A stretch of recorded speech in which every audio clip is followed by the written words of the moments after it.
નમસ્કાર, હું છું રાજન જોશી ને આપ જોઈ રહ્યા છો ભડકો. આજે ચેનલને આગળ જોતા પહેલા લાઈક કરી લેજો, સબસ્ક્રાઇબ કરી લેજો, કારણ કે રોજ નવા સમાચાર, નવી વાતો દરેક દર્શકો સુધી પહોંચે એ માટે અમારી આપ સૌને વિનંતી છે કે આપ જે ચેનલ છે ભડકો એને સબસ્ક્રાઇબ કરી લેજો. રોજ નવી વાતો આવતી હોય છે. આજે વાત કરવાના છે આંગણવાડીના બાળકોને આપવામાં આવતી બાલભોગ ચોકલેટ વિશેની, તથા જે બહેનોને, સગર્ભા બહેનોને જે વસ્તુઓ આપવામાં આવે છે એ અંગેની. મહેસાણા જિલ્લાથી, સતલાસણાથી અમારી પાસે જોડાઈ ગયા છે સંજયભાઈ સોની. જી સંજયભાઈ, જણાવશો કે શું થઈ રહ્યું છે આ બાલભોગ ચોકલેટ અને જે બહેનોને આપવામાં આવતા અનાજની? જે રાજનભાઈ અત્યારે જે બાળકો એટલે કે સરકાર પોષણ બાળકોને પોષણ આપવા માટે બહુ મોટો ખર્ચો કરી રહી છે. 10 કિલોનું એક પેકેટ 550 રૂપિયામાં સરકારને પડે છે. બાલભોગ, માતૃશક્તિ, બાલ શક્તિ, જે આ અને ચણાની દાળ અને તુવેરની દાળ અને 1 કિલો તેલ સગર્ભા માતાને આંગણવાડી કાર્યકર અને આશા વર્કર તરફથી આપવામાં આવે છે, ગવર્મેન્ટ તરફથી. પરંતુ ક્યાંક ને ક્યાંક આંગણવાડીના કાર્યકરો, આશા વર્કરો અને મિલી ભગતથી આ જથ્થો જે લાભાર્થીને પહોંચવો જોઈએ ત્યાં પૂરેપૂરો પહોંચતો નથી.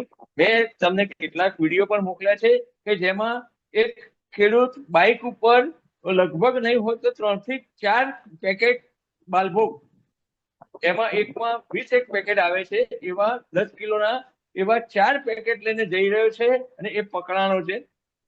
બહુ જ રજૂઆત કરી, આગળ સરકારને પણ રજૂઆત કરી, આંગણવાડીમાં જે સીડીપીઓ છે ઇન્ચાર્જ એમને પણ કર્યું, પણ બધા એમ કે છે કે ભાઈ અમારા ફિલ્ડમાં નથી આવતું, અમારા સેજામાં નથી આવતું, બીજા સેજાનું આવે છે, બીજા સેજાનું આવે છે. પછી એક વિડીયો મેં મોકલ્યો છે તુવેર દાળનો જથ્થાબંધ. એ તુવેર દાળ, સરકારી તુવેર દાળ, ફક્ત ને ફક્ત સગર્ભા માતાઓને જ આપવામાં આવે છે. દરેક સગર્ભા માતાને દર મહિને 1 કિલો તુવેર દાળ આપવામાં આવે છે અને એ તુવેર દાળ સગર્ભા માતા રાંધીને દાળ અને ભાત ખાય તો એનાથી એના બાળકને પોષણ મળે.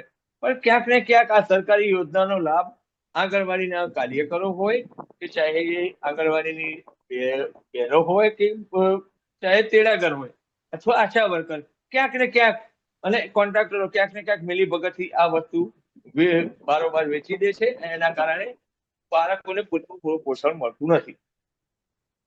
એટલે કે સગર્ભા બહેનો અને જે કુપોષિત બાળકો છે એમના માટે જે આહાર આપવામાં આવે છે એ બારોબાર સગે વગે થઈ રહ્યો છે, અને તંત્રને ધ્યાન દોરવા છતાં આંખે પાટા બાંધીને બેઠેલું તંત્ર સાંભળતું નથી, એવું અમારા પ્રતિનિધિ સંજયભાઈ સોનીનું કહેવું છે.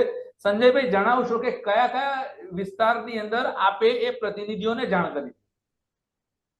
મેં આંગણવાડીમાં આઈસીડીએસ વિભાગના ઇન્ચાર્જ સીડીપીઓને જે તે વખતે જેના પ્રોગ્રામ ઓફિસર હતા તે બનાસકાંઠા જિલ્લાના કે મહેસાણા જિલ્લાના, બંને જિલ્લાની સરહદે અમારો તાલુકો આવેલો છે, મહેસાણા અને બનાસકાંઠાની. તો ત્યાં અમે ત્યાંના કહેવાનો મતલબ કે બનાસકાંઠાના સીડીપીઓ પ્રોગ્રામ ઓફિસર છે ઉષાબેન ગજ્જર, એમને પણ વાત કરેલી હતી અને અહીંના અમારા જિજ્ઞાબેન જોશી હતા એમને પણ વાત કરી હતી. એવા નવ ગુજરાત સમયની અંદર અમે વારંવાર આ મુહિમ ચલાવી હતી, છતાં ક્યાંક ને ક્યાંક કોઈ પણ કહેવાનો મતલબ કે કોઈ પ્રેશરના કારણે આ આંગણવાડીનો જે જથ્થો બારોબાર વેચાય છે એના વિશે કોઈ પગલા લેવાતા નથી. એટલે આ જે દુકાનોમાં વેચાતું હોય છે એ ખાનગી કરિયાણાની દુકાનો કે એવી કોઈ દુકાનોમાં વેચાતું હોય છે કે શું હોય છે? ને ખાનગી કરિયાણાની દુકાને જે બાલભોગ આવે છે ખેડૂતો પોતાના પશુઓને ખવડાવવા માટે લઈ જાય છે. ડાયરેક્ટ આંગણવાડીમાંથી જેવો કોન્ટ્રાક્ટર ઉતારે છે ત્યાંથી આંગણવાડી કાર્યકર બેન ખરીને એ પોતે જ પોતાના આપવા જેવું પશુઓને ખવડાવવા માટે લઈ જાય છે. પશુઓને એટલે ખવડાવવા એવું માટે પણ લઈ કહી જાય છે. શકાય કે સરકાર આટલી સુંદર વસ્તુઓ જે આપે છે કુપોષિત બાળકોને પોષિત બનાવવા માટે, એ પશુઓને પોષિત બનાવે છે લોકો અધિકારીઓની મિલીભગતથી. અધિકારીઓ ક્યાંક ને ક્યાંક અધિકારીઓ આંખ આડા કાન કરવાના કારણે જે સીડીપીઓ છે કે જે સેજાની જે સુપરવાઇઝર બહેનો છે એ એમના સપોર્ટથી આંગણવાડીની કાર્યકર કે તેડાગર બેન છે બરોબર આ માલ આજે 30 તારીખે માલ ઉતર્યો હોય તો બીજી તારીખે માલ ક્યાંય ક્યાંય હોય નહીં, એ પશુપાલકના પાસે જ જતો રહેલો હોય. સંજયભાઈ અને જે સુધી આપણે મેં સૌથી મોટી વિડીયો ભાંડાફોડ કરી છે કે જે સરકાર દ્વારા જે આહાર કુપોષિત બાળકો માટે અને સગર્ભા બહેનો માટે આપવામાં આવે છે એ આહાર સગે વગે થઈ રહ્યો છે. સરકાર બદનામ થઈ રહી છે કારણ કે જરૂરિયાતમંદ વ્યક્તિઓ સુધી આ વસ્તુ પહોંચતી નથી.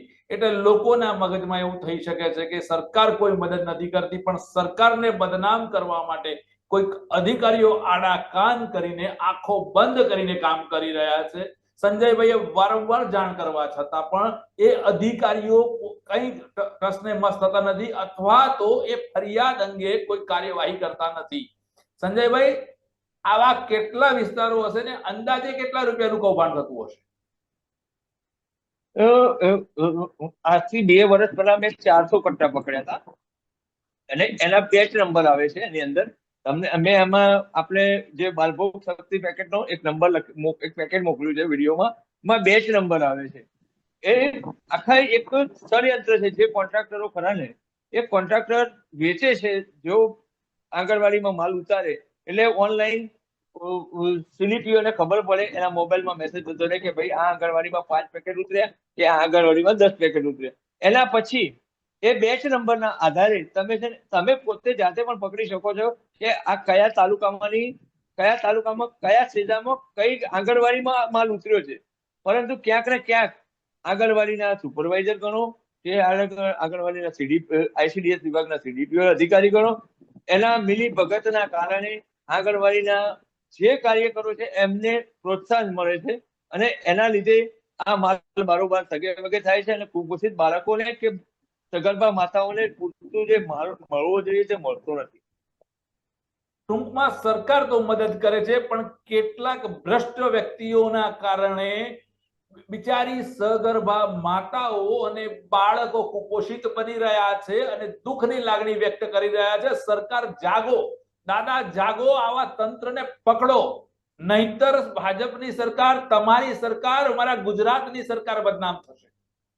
જી સંજય, આપનો ખૂબ ખૂબ આભાર. પણ જે વ્યક્તિઓને એમની જે વસ્તુઓ છે એ નથી મળી રહી, એ વ્યક્તિઓનો પણ આપણે વિડીયો જોઈએ. એ વ્યક્તિઓ શું કહી રહ્યા છે?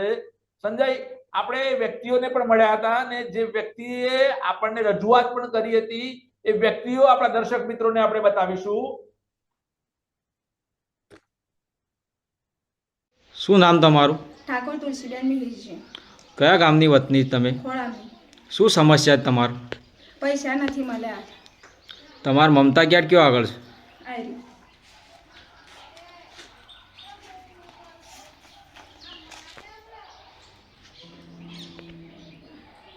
તમે આ ડોક્યુમેન્ટ કોણ આપ્યો હતો તમે? ભાવબેન. આશા વર્કર બાહુબેનને? હા. શું કહેતું એમને તમે? એમને કીધું કે ફોર્મ ભરાઈ ગયું છે પણ પૈસા હજી આવ્યા તમે બધા ડોક્યુમેન્ટ આપી દીધા છે? બધા ડોક્યુમેન્ટ આવ્યા છે. તમારો છોકરો છે કે છોકરી? છોકરો છે. તમારે કેટલા મહિના થયા છોકરાને? 1 વાર ને 7 મહિના છે. શું લાભ મળ્યો અત્યાર સુધી તમારા છોકરાને? ખાલી તુવરની દાળની મળ્યું, નાસ્તો. તમારે જાણે ડિલિવરીના મહિના ચાલુ હતા 1 થી 8 મહિના, ત્યાર સુધી તમને શું આપ્યું એમને?